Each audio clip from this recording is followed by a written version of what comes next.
Hey guys, welcome to Game Informed Family. This is Game Informed Mom, and today we are going to be reviewing Layers of Fear.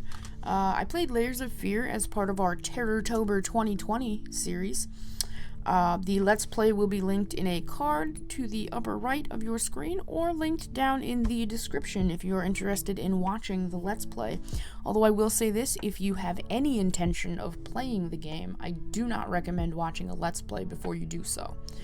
Because the story will be completely ruined, and I fear that your enjoyment of the game will not be as high. So that being said, let's start the review by pointing this out. Horror is subjective. Very, very subjective. What I find scary, you might go, ha ha ha, that's funny, and laugh. Alright, so let's just get that out of the way. Your mileage may vary as far as the fear level that you have while playing Layers of Fear. Now, quite a lot of reviewers found the Layers of Fear jump scares to be overdone, cheap, and unscary. I personally found them to be scary as hell. Just want to throw that out there. Okay, now the phrases walking simulator, door opening simulator, fun house simulator, these all get thrown around a lot when you're talking about Layers of Fear. And while I think the game is more than that, I definitely understand the sentiment, especially with the door opening simulator. Man, there are a lot of doors to open, okay?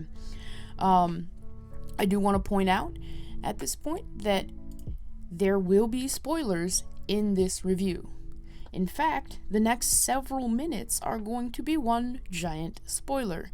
I will link chapters in the description so that you can skip to the next section and not get these story spoilers. This, however, will be your only warning. I will not say it again. If you do not want the story spoiled, stop listening to this section and move on to the next one. Any spoilers after this section will be clearly indicated so that I don't accidentally spoil the story for you. Alright, now moving on to the story. Okay, I really, really liked the story. What I got of it. Let me explain. So, as you progress through the game, the story is handed to you in just tiny little tidbits. A note here, a note there. You pick an object up and it plays a little voice scene. That's how you get the story. If you don't pay attention to your surroundings, you will learn nothing. I mean, there are a couple of points that are you have to do them to progress, but beyond that, you won't learn anything outside of the main things that you have to learn to progress the story, to progress the game. So somehow, while I played, I missed most of the story, and only comprehend at the level that I do now because I watched my footage back. So how did this happen, you might want to know? Well, you see, for the better part of the game, I was terrified. I mean, like, terrified. And I was somewhat more concerned that something was gonna eat my face off in a jump scare than story analysis. So I missed a lot of the collectibles and the little mementos that you pick up. You know, they're hidden in drawers and cabinets and stuff like that. Yeah, I missed most of it. I mean, oh my god. There are so many gaps in the story that I know it's just not even funny. But what I was able to piece together is this. You're an artist. You have a wife and a daughter and a dog. I am 100% on all three of those things. Or you had a wife, a daughter, and a dog, rather, is more accurate. Your wife is disfigured in a fire, I think it's a department store fire. It's some sort of store. And she's no longer beautiful. You can't deal with that. And you want the doctors to quote-unquote fix her, and they can't because that's just not how science works, or medicine anyway. At least it didn't back then. I guess you could get fixed now. Anyway, not the point.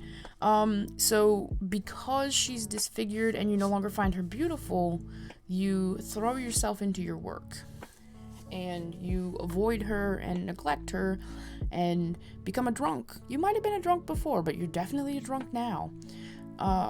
And you are possibly abusive. I'm not 100% on that, but you're definitely a drunk. I mean, there is booze freaking everywhere in this house. I mean, it's crazy, the amount of booze. I can't imagine anyone could drink that much booze in a whole lifetime, let alone have it all in the house at the same time. Anyway, not the point. So eventually, she kills herself. And this is where it gets a little fuzzy. So she kills herself. At some point, your daughter is taken away by the authorities, and you're trying to get her back, and the lawyer seems to think you have a good chance, but based on what I saw, I don't think you have any chance, but neither here nor there, because I don't know how it ended. So, at some point, I'm pretty sure you killed the dog on purpose. I mean, these are just little tidbits. I don't know. So all the while while this is happening, this unnamed painter, which is you're going mad. You're descending into just complete madness, and the house around you is displaying that madness, just kind of creeping up.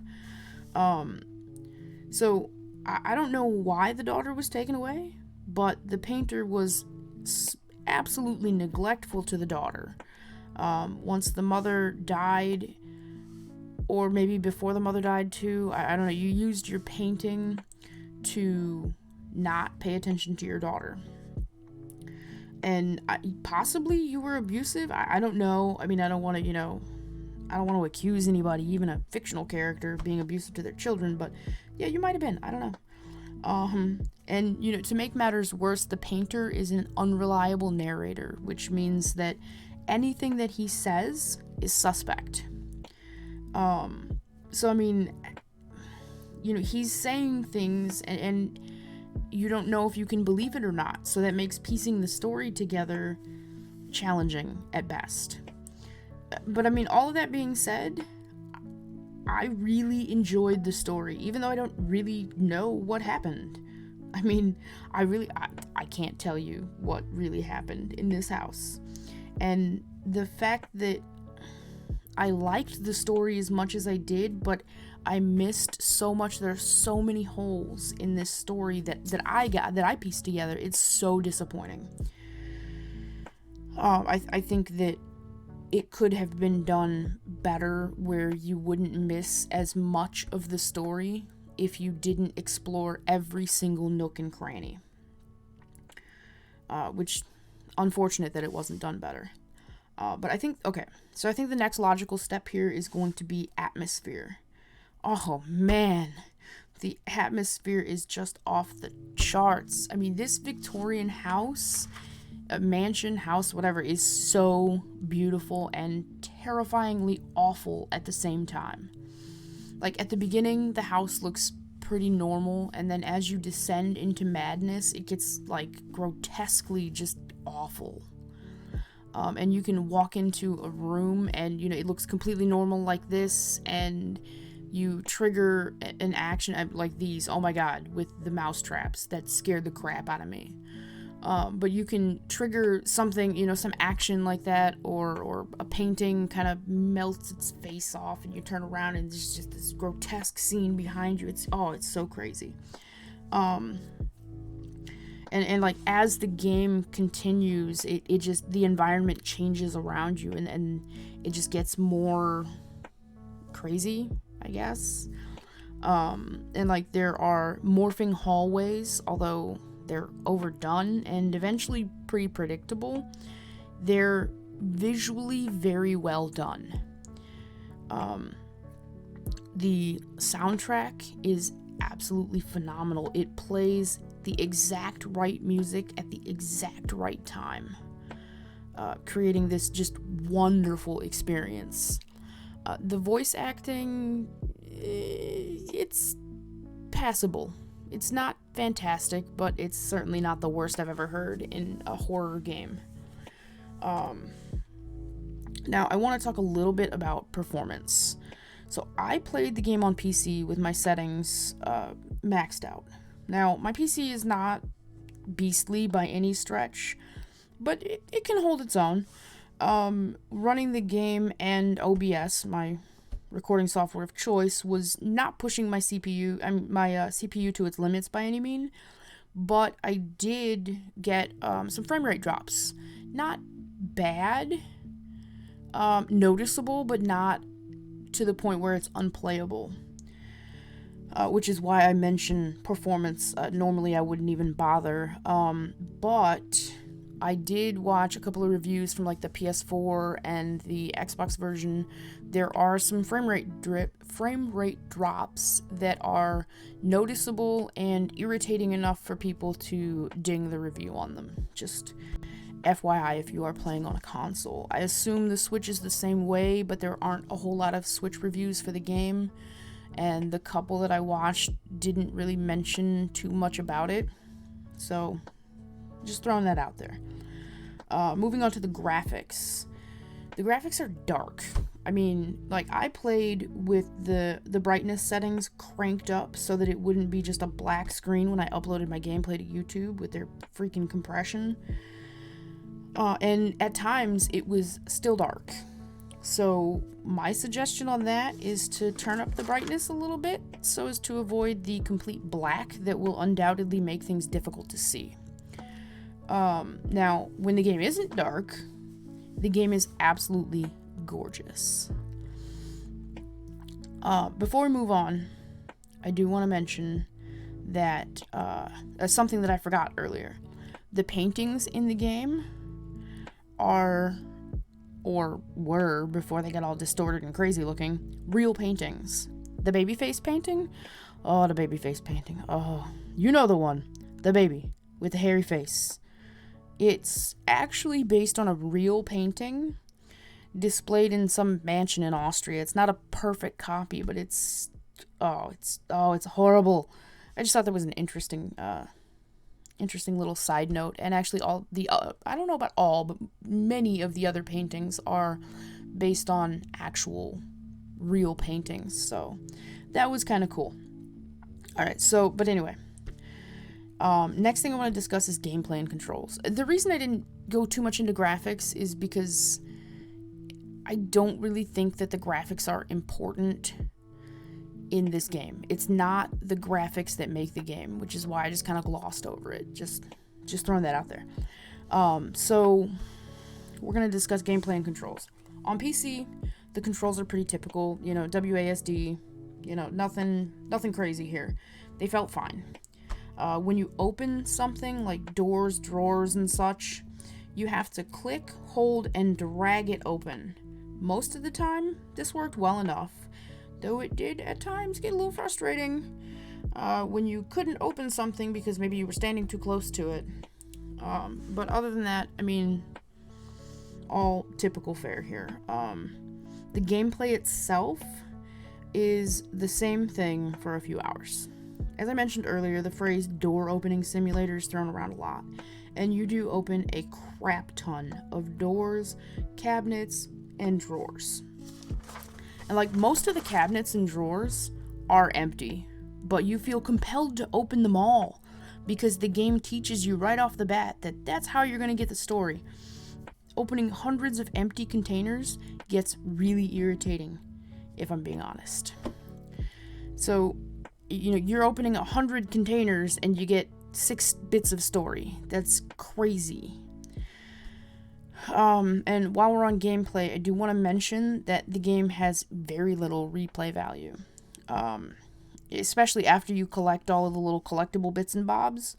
I mean, once you know the story, there's simply no reason to go back. And honestly, I didn't even go back for the collectibles. I didn't care enough to go back. I got enough of the story that it was interesting, and I felt like it was worth what I paid for it, so I was like, nah, forget it. And moving on to the puzzles. Oh my, the puzzles. So the puzzles are, like, crazy easy. There was one puzzle that had me just freaking confused. I couldn't figure out what on earth they wanted me to do. And, I mean, I was supposed to look at a specific spot, so that I saw what they wanted me to see, and then it would advance to the next part of the puzzle. Well, I didn't look at that spot, so I was just confused. Trial and error eventually worked well enough that I forced my way through the puzzle. But, I mean, they're all easy. There's a couple leaving you wondering, like, I mean, what are they trying to get me to do here? But other than that, I mean, they're not complicated, not by any stretch, which for me is good because I hate puzzles almost as much as I hate collectibles. Now, for those of you who enjoy immersive puzzles and, you know, you have to think and process things and go to other rooms and find this and go back here and do that, no, that's not that. No, move along. There's nothing for you here. Now, I do want to mention briefly the collectibles. I've mentioned them a couple of times already, but they suck. And you can miss so many of them that you don't even get the full story by the end. And that is so disappointing. They're not done well. You shouldn't be able to miss so much of the story that you don't really know what happened. And I shouldn't have to open 15 empty containers in a room to find that one that has a note in it. It was horrible. I mean, I didn't even get half of the collectibles in the game. I probably got more like 10%. So I just kind of had to piece the story together. And, I mean, I pieced it together, and maybe I took some creative liberties with it. I don't know, but I'll never know because I'm not replaying it. Alright, so this is a horror game, right? It's the game calls itself a psychedelic thriller. Okay, sure. So, but did they get the scary parts right? That's the question. You're here because you want to play a scary game, right? Is it scary?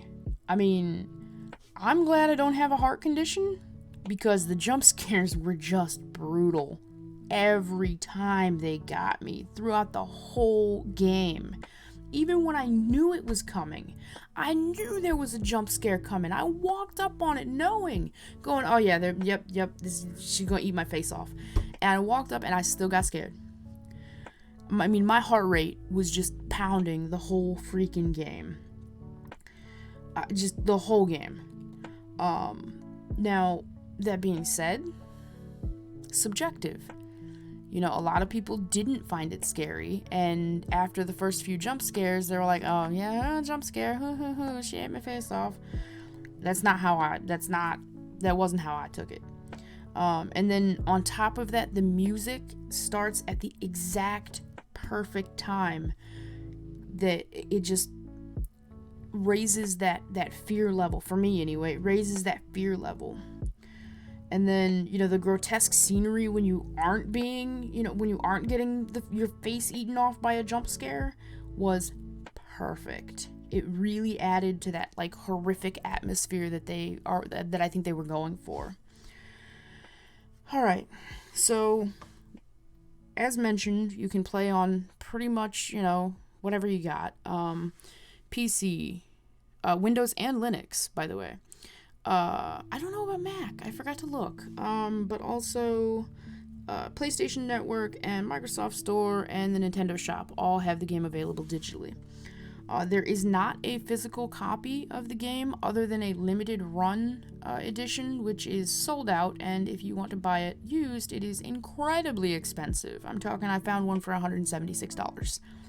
If you pay $176 for this game, I am sorry, but you are crazier than the painter in this game.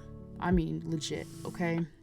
So, that being said, the price for the game is $19.99 regular price, US dollars, on all of the stores.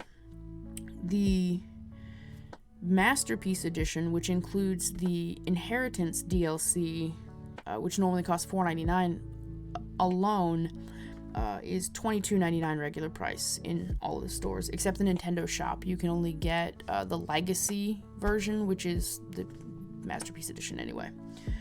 Now,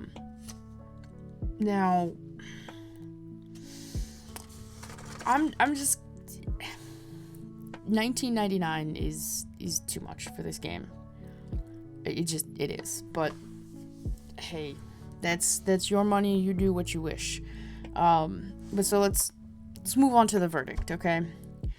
So what is the verdict on this game? Do I recommend this game? I'm gonna ask you a couple of questions. Did you like PT? If you got to play it anyway. Do you like jump scares? Are you good with a linear horror game with nothing to beat up or kill? Are you good with easy puzzles that require very little thought? If you answered yes to all of those, you should check this out. If you didn't answer yes to all of those, you might want to consider something else. Now, I will say at $20, like I said, at $20, this game is that's too much for a 3 to 4 hour game. I mean, you could stretch it to maybe 5 or 6 if you get all the collectibles. And I mean, I picked this up like dirt cheap somewhere and definitely got my money's worth. But I mean, by dirt cheap, I mean like $3 or $4. So I'm a little torn here because I want to recommend this game because I really did enjoy it. I mean, I had a good time with this game. I was scared as hell the whole time, but I enjoyed it. So I want to recommend this game. I really do. And if you're the type of person who's easily scared but loves to be scared, this is the game for you. I would recommend at a price point more of like $10, $15 US max, because for 3 to 4 hours, it's just not worth $20. I'm not seeing it. Any more than like, honestly, any more than 10 is probably too much, but 15 maybe, if you know. But for those of you who don't fall for the easy jump scare, your mileage is going to vary greatly here. The story is, if you get it all, probably good enough that you can overlook the fact that it's not scary to you. But that's going to require that you open a butt ton of drawers and cabinets and bookshelves that have nothing in them, and it is a waste of your time to open 90% of them. So if you're good with that, by all means, I recommend it. But honestly, I would look for something else because I don't think this is the game for you. Now, again, 10 US dollars. I wouldn't go any higher than that if you're not the type of person that is easily scared by these stupid little jump scares that scared the crap out of me. All right. So yeah, that's how I feel about the game. I loved it. I really enjoyed it, and I would recommend it. But with a caveat. I mean, if you're not going to be scared by these jump scares, and you're not willing to open up 96 million cabinets and drawers looking for these little notes like this, don't bother. Just skip it and play something else.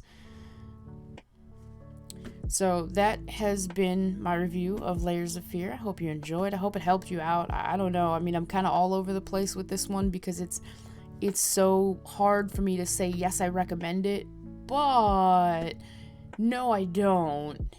So this one was a little challenging. This review was hard to write. But if you did enjoy it, please make sure you hit the like button. If you want to see more content like this, go ahead and hit the subscribe button. We do have a little bit more time left on Terrortober. Not much. But we will be, until October 31st, we will be putting daily horror games of some kind on the channel. So if you're interested, make sure you hit the subscribe button so you know when we publish new content. And as always, thank you so much for watching this video. I hope you guys have a great day, and I hope to see you in the next episode.